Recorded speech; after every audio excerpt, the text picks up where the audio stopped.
একটা মসজিদ আছে, আমি ভালো করে ঘড়ি ধরে মিলিয়েছি, সেটা দিনে 5 বার নামাজ পড়ে মুসলমান। ভোর 5টায়, দুপুর 12টায়, বিকেল 3:30টায়, বিকেল 5টায়, সন্ধ্যে 7টায়। একদিন, দুদিন, 3 দিন, 1 সপ্তাহ মিলিয়েছি, নামাজের সময়টা 1 মিনিট এদিক ওদিক হয়নি।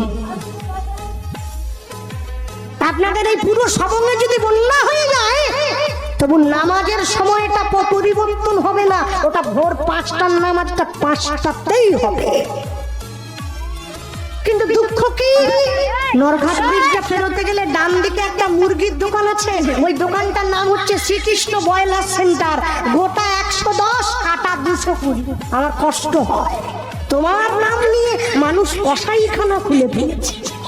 1 মাস ওরা রোজা পালন করে, সকালবেলা সূর্য ওঠার আগে মুখটা ধুয়ে নেয়, একটুখানি খেয়ে নেয়, সারাদিন উপবাস না খেয়ে থাকে, সন্ধ্যেবেলা একটু জল আর খেজুর খেয়ে উপবাসটা ভঙ্গ করে।